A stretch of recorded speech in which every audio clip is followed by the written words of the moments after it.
We gonna talk about the movie called Pathaan. 4 सालों के एक लंबे वक्त के बाद कमबैक करने वाले हमारे शाहरुख खान, जिन्होंने आते ही बड़े पर्दे पर आग लगा दी। एक बड़ी मूवी, एक दमदार स्टोरी लाइन और साथ ही तगड़े वीएफएक्स, जिसका इंतजार हम ऑडियंस को एक लंबे वक्त से था। और फाइनली उन सभी चीजों को एक पैकेज में उतार कर ले आई है पठान। और डायलॉग तो आपने सुना ही होगा, पठान आया है तो पटाखे भी साथ लाया है। तो ऐसा ही कुछ माहौल थिएटर्स में भी था। इस बेहतरीन मूवी को मैंने खुद जाकर बड़े पर्दे पर एंजॉय किया। YRF यानी कि यशराज फिल्म्स ने अपना एक नया स्पाई यूनिवर्स क्रिएट किया है। साफ शब्दों में कहूँ तो जिस तरीके से MCU यानी कि मार्वल सिनेमैटिक यूनिवर्स जिस तरह शुरू हुआ था, एक एक एवेंजर ने असेंबल होकर एक बड़े दुश्मन के खिलाफ बड़ी जंग लड़ी थी, सेम ऐसा ही यूनिवर्स यानी कि DCEU detective comics extended universe देशों दुनिया से तगड़े दमदार सुपर हीरोज को इकट्ठा करके एक बड़े विलन्स के खिलाफ लड़े। अब इसकी शुरुआत हमारे बॉलीवुड में भी हो चुकी है, जिसकी शुरुआत हुई थी टाइगर अभी जिंदा है 2017 से, जिसके बाद आई वॉर जो कि रिलीज हुई थी 2019 में, और अब इसका थर्ड पार्ट यानी कि पठान। इन तीनों मूवीज के ही आपस में लिंक्स जुड़े हैं, यानी कि ये छिपे हुए रो एजेंट्स देशों दुनिया के बड़े खतरों से हिंदुस्तान को बचाते आ रहे हैं। मूवी में सलमान भाई का कैमियो तो जरूर था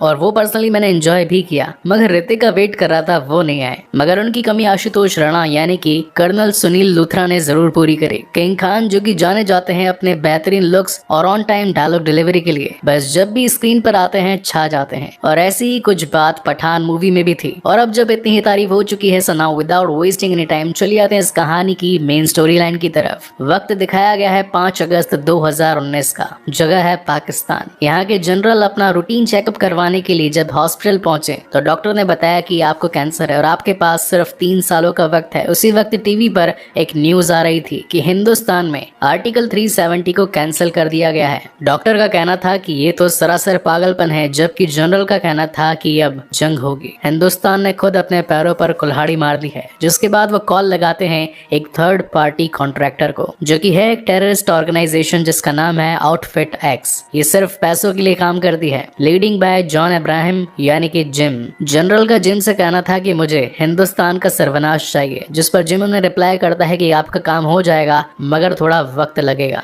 डॉक्टर ने जनरल को ऑलरेडी कह दिया था कि अब आपका लाइफ सर्कल खाली 3 सालों का है, मगर इन 3 सालों में तो जनरल ने हिंदुस्तान को नक्शे से खत्म करने के बारे में ही सोच लिया था। जिसके बाद कहानी यहाँ से आगे बढ़ती है 3 साल आगे और हमें दिखाया जाता है अफ्रीका की एक कंट्री में कई सारे आतंकवादी इलीगल वे में बंदूकें खरीद रहे हैं। वहीं एक शख्स और आया था जिसे एक बड़ी सी मिसाइल खरीदनी थी, जो एक बार किसी देश पर चल जाए तो उसका नक्शे में से नामो निशान मिट जाए। इस मिसाइल की खास बात ये थी कि ये चलने पर रेडार में कभी डिटेक्ट नहीं होती और कुछ ही पलों में जहाँ गिरती है वहाँ की सिविलाइजेशन को खत्म कर देती है। ये जगह पूरी तरीके से अवैध यानी कि इलीगल थी, लेकिन तभी डीलर के पास एक इन्फॉर्मेशन आती है कि उन्हें ढूंढता हुआ कोई यहाँ तक आ पहुंचा है, मगर वो इनका कोई नुकसान नहीं पहुंचा पाएगा क्योंकि इस वक्त उसे एक VIP ट्रीटमेंट मिल रहा है। और फिर दिखाया जाता है VIP ट्रीटमेंट, जहाँ पर एक शख्स को कुर्सी पर बैठाकर बहुत ही बुरी तरीके से उसकी धुलाई पिटाई करी जा रही थी, मगर काफी मुक्के और लात घूसे खा लेने के बावजूद भी वो टस से मस नहीं होता और अपने सिर्फ एक सवाल पर अटका था। और यही धांसू एंट्री होती है none other than king Khan Shahrukh Khan की। बोले तो पठान। डीलर के पास आया शख्स भी उससे पूछने लगता है कि आखिर पठान तुम जिंदा कैसे बचे, तुम्हें तो आज से 2 साल पहले जिम ने मरवा दिया था। लेकिन ये सब तो पठान की एक चाल थी। उसने ऑलरेडी रस्सी से अपने हाथों को खोल लिया था और वहाँ मौजूद गुंडों को खत्म करके उस बंदे से एक ही सवाल था कि रुबई कहाँ पर है। अब 4 सालों के बाद इतनी शानदार मूवी आई है तो फाइट एंड एक्शन होना तो लाजमी था। तो यहाँ पर काफी सारी गोलियां चलती है, हेलीकॉप्टर में लगी मशीन गन से पूरी जगह की ऐसी की तैसी कर दी जाती है और यहाँ से हमारे पठान मियाँ उस बंदे को अपने साथ लेकर उड़ जाते हैं। जिसके बाद सीन शिफ्ट होता है न्यू दिल्ली में, जहाँ हमें यहाँ की ऑपरेशन लीड को दिखाया जाता है। नाम तो डिम्पल कपाड़िया है, लेकिन पूरी फिल्म में इन्हें मैम के अलावा और कुछ नहीं कहा गया है। यहाँ तक कि विकिपीडिया और कास्ट भी मैंने चेक करी तो इस मैम ही नाम लिखा रहा है, तो मैम से काम चला लीजिएगा। इनके सैटेलाइट डिटेक्टर से इन्हें पता चलता है कि इन्हें रुबई मिल गई है फ्रांस के एक रेलवे स्टेशन पे। अब फ्रेंच स्पेशलिस्ट हूँ तो थोड़ी फ्रेंच तो झाड़ूंगा। जिस जगह वो खड़ी थी उस जगह लिखा था सॉर्थ, और इंग्लिश में सॉर्थ का मतलब होता है एग्जिट, यानी कि वो जस्ट रेलवे स्टेशन से क्रॉस हो रही थी और तभी वहाँ की CCTV फुटेज में उसकी इमेज कैप्चर हो गई। मैम का रुबई से पुराना लेना देना था, इसलिए वो दिल्ली से चार्टेड प्लेन में बैठकर रुबई को पकड़ने के लिए निकलती है। वहीं उनके साथ बैठा एजेंट उनसे पूछता है कि क्या रुबई का वास्ता पठान से है, जिन पर वो कहती है कि आखिर तुम पठान के बारे में जानते क्या हो। बड़ी क्यूरियसनेस के साथ वो एजेंट फिर से पूछता है कि मैंने उनके बारे में कई किस्से सुने हैं, जब भी उनका कोई जिक्र होता है हर कोई बस सहम जाता है, उनके बारे में कभी कोई बातचीत नहीं करता। क्या मैं जान सकता हूँ कि कि आखिर उनके बारे में ऐसी क्या बातें हैं जिसके जबान पर आते ही सभी के लफ्ज थरथरा जाते हैं। और यहाँ से बैक स्टोरी स्टार्ट होती है पठान की।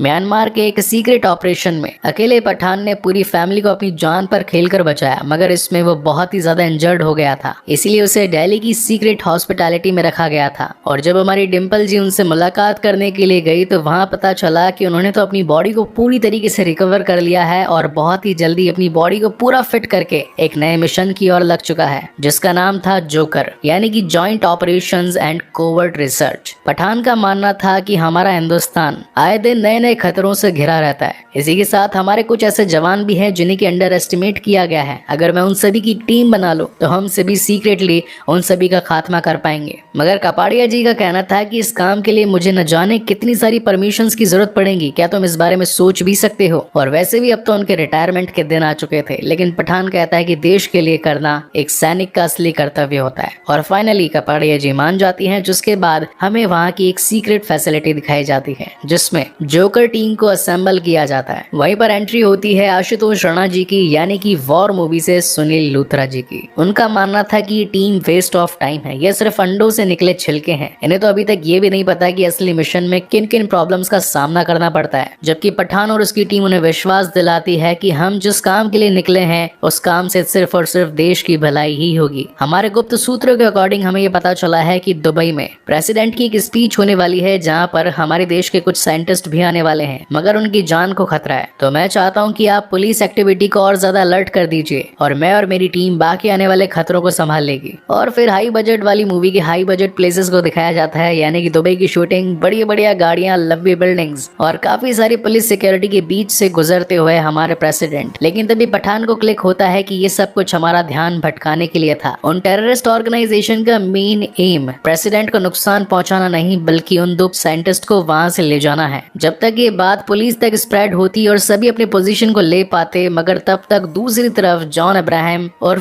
जिम पहुंच चुका था अपने बंदूका को लेकर और एक ही शॉट में दोनों साइंटिस्ट की कार के चिथड़े कर देता है और अपने चॉपर को बुलाकर उन दोनों को उसके अंदर डालने की कोशिश करता है। बट मूवी के हीरो मतलब पठान जी कैसे पीछे रह सकते हैं। दोनों के बीच में 1-on-1 जबरदस्त फाइट होती है। वेल फाइट काफी लंबी चलती है, लेकिन कुछ इंपॉर्टेंट थिंग्स हैं जो कि इस फाइट के दरमियान होते हैं, वो एक्सप्लेन कर देता हूँ। जिम एक एक्स रॉ एजेंट रह चुका है, देश के लिए वो मर चुका है और इन्हीं वजह से वीर गति को प्राप्त होते हुए उसे एक मेडल भी मिला था। लेकिन जिस मिशन के दौरान उसके साथ ऐसा हुआ उसमें उसकी पत्नी और उसका बच्चा भी मारा गया और इसी वजह से अब उसने अपने देश के लिए नहीं बल्कि खुद की जेब भरने के बारे में सोचा और बन गया एक ऐसा कॉन्ट्रैक्टर जो सिर्फ और सिर्फ खुद के फायदे के लिए ही काम करता है, अब चाहे उसमें किसी देश का नुकसान हो या फिर फायदा। हालांकि अपने इस काम में जिम कामयाब तो हो गया था, मगर फिर भी पठान हार नहीं मानना चाहता था और वो अपनी टीम से बात करके उसे पकड़ने के लिए स्पेन पहुंच जाता है। पठान को अपनी टीम से रुबीना खान नाम की एक लड़की के बारे में पता चला था जो कि उनके ग्रुप के साथ काम कर रही थी, इसलिए जब पठान उस पर नजर रखने के लिए जाता है तो पीछे से जिम और उसकी टीम उसे पकड़ लेती है। और अब क्योंकि जिम भैया बहुत बड़े बिजनेसमैन है तो खुद का काम धंधा संभालने के लिए अपने दुश्मन को बिना मारे ही हेलीकॉप्टर में बैठकर निकल जाते हैं और पीछे अपनी टीम को कह देते हैं कि काम संभाल लेना, और काम में हो जाती है गड़बड़। यानी कि यहाँ पर रुबीना जी मिल जाती हैं पठान जी के साथ में और कहती हैं कि जिस तरीके से तुम एक सोल्जर हो और यहाँ पर जिम का खात्मा करने के लिए आए हो, वैसे ही मैं भी ISI की एक एजेंट हूँ और पिछले 1 साल से जिम के साथ अंडरकवर एजेंट होकर काम कर रही हूँ। अब इन दोनों का टीम अप तो हो जाता है, लेकिन इनका अगला शिकार था जिम, जो कि पकड़ में कैसे आएगा उस चीज की दोनों प्लानिंग लगाने लगते हैं। तभी इन्हें पता चलता है कि जिम अपनी अगली डिलीवरी 1 हफ्ते बाद लेने वाला है, जिसका नाम है रक्त बीज। ये एक ऐसा केमिकल है जो कि अगर फैल गया आसमान में तो पूरी की पूरी इंसानियत को ही खत्म कर देगा। अब ये रक्त बीज कहीं जिम के हाथ न लग जाए, इसीलिए ये दोनों पहुंचते हैं रशिया। लेकिन यहाँ पहुंचने पर इनके सामने एक सबसे बड़ी चुनौती थी यहाँ का एक सीक्रेट वॉल्ट। ये इतना ज्यादा मजबूत था कि इसे ना ही बम से तोड़ा फोड़ा जा सकता था, ना ही लेजर से काटा जा सकता था और ना ही इसमें ड्रिल करके अंदर जाया जा सकता था। खोलने का सिर्फ एक ही रास्ता है और वो है इसका ताला और चाबी। जहाँ ये दोनों ही चीजें 2 अलग अलग शख्स के हाथों में थी। अब हमारे पठान भी है स्मार्ट रो एजेंट ऑफ द वर्ल्ड मतलब इंडिया, रशिया के टर्की ऑफिसर के पास भेज देते हैं ये रुबई को, जो कि उसके फिंगरप्रिंट्स उठा ले आती है। वहीं दूसरी कैरन मैडम के घर खुद पहुंच जाते हैं। एक फनी सीन भी था यहाँ पे, कैरन फिंगरप्रिंट फिंगरप्रिंट्स के मिल जाने के बाद में इनका अगला टास्क था इन्हीं के ऑफिस से ताले और चाबी को चुराना, जो कि थे शहर के अलग अलग हिस्सों में। और इस चोरी को कंप्लीट करने के लिए ये हेल्प लेते हैं दो शानदार और प्रोफेशनल पायलट्स का। और काफी मेहनत मशक्कत के बाद में फाइनली ये लोग उस चोरी को अंजाम दे देते हैं और उसमें से निकाल ले आते हैं रक्त बीज। लेकिन यहाँ हो जाती है एक गड़बड़, यानी कि रुबई मैडम दे देती है पठान जी को धोखा। और फ्लैशबैक में ये पता चलता है कि खुद जिम उस रक्त बीज को पाना चाहता था, लेकिन उसके लिए पॉसिबल नहीं था और पठान ये काम आसानी से कर सकता था, इसीलिए उसने रुबई को चारा बनाकर उसके पास भेजा। यहाँ सीन शिफ्ट होता है रशिया की जेल में और कपाड़िया जी आकर बताती हैं कि ये हमारा एजेंट नहीं है, ये पता नहीं कौन है, इसको 2 गोली मार दो और किस्सा यहीं पर खत्म करो। पठान इस बारे में सोचने लगता है कि मैं तो देश के बारे में सोच रहा था, कहीं उस पर कोई खतरा ना आ जाए, उसे रोकने के बारे में सोच रहा था और आज मेरी ही लाइफ की कोई वैल्यू नहीं। जिसके बाद उसे मेन जेल में ट्रांसफर करने के ऑर्डर्स आ जाते हैं। मगर रशिया, हिंदुस्तान या फिर कोई और भी जासूस अपने देश के खिलाफ बर्दाश्त नहीं करना चाहता था, इसलिए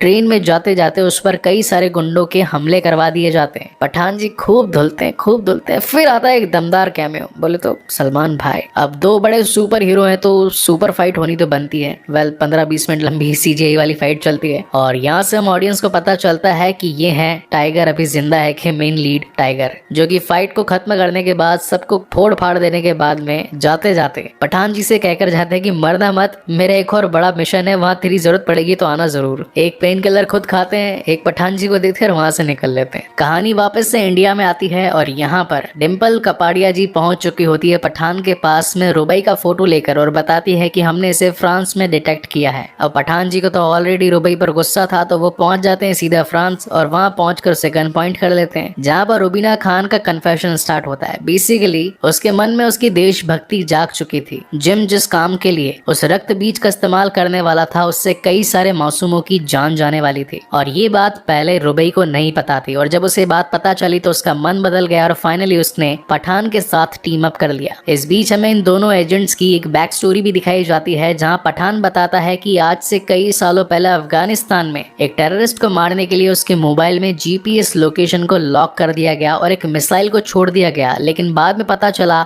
कि वो इंसान कोई टेररिस्ट नहीं बल्कि एक स्कूल का टीचर है। तो उस जगह को पूरी तरीके से खाली करवाया गया और सिर्फ 1 मिनट बचा था मिसाइल को उस जगह पर गिरने में। मगर पठान ने काफी दिलेरी से उस मोबाइल को आसमान में फेंका और वो मिसाइल उससे जाकर टकराई। हालांकि लोगों की जान तो बच गई, लेकिन 3 महीनों तक पठान अफगानिस्तान के उस छोटे से कस्बे में ही रह गया। मगर वहाँ के लोगों ने उसे सपोर्ट किया और कहा कि तू हमारा बेटा है पठान और तुझे जब भी कभी हमारी जरूरत पड़ेगी हम तेरी मदद करेंगे। वहीं रुबई की बैक स्टोरी दिखाई जाती है कि उसके पिता, जो कि एक आम इंसान थे, रोज अपने काम पर जाते और वापस आते एक बार उन्हें पुलिस ने पकड़ लिया और टेररिस्ट घोषित करते उन्हें काफी ज्यादा मारा पीटा। और यही रीजन था कि रुबई ने अपनी पहचान छुपाने के लिए पहले डॉक्टरेट की पढ़ाई करी और उसके बाद अपने मिशन को फुलफिल करने के लिए ISI में ज्वाइन हो गई। जिसके बाद सीन शिफ्ट होता है रशिया में और हम यहाँ पर देख पाते हैं कि जिस वायरस को जिम भारत पर गिरवाने के लिए बनवाना चाहता था वो अब कंप्लीट हो चुका है। साइंटिस्ट उससे फिर भी एक बार पूछता है कि क्या तुम ये करने के लिए तैयार हो, क्योंकि सचमुच अगर ऐसा किया तो बहुत सारे मासूम लोग मारे जाएंगे। मगर इसके पीछे जिम की पुरानी खुन्नस थी। जिस तरीके से उसने अपना परिवार खोया है, वो चाहता था कि हिंदुस्तानी एजेंट्स देखें कि आखिर परिवार वालों को खोने का दुख क्या होता है। इतने में यहाँ पर 2 सुपर हीरोज यानी कि पठान जी और रुबई जी की एंट्री हो जाती है और अगेन धमाधम फाइट होती है। फास्ट एंड फ्यूरियस वाली मूवी की काफी हद तक कॉपी करी गई है। बर्फ में चेस सीक्वेंस, लंबी चौड़ी गन फाइट और इसी के साथ अच्छे वाले CGI।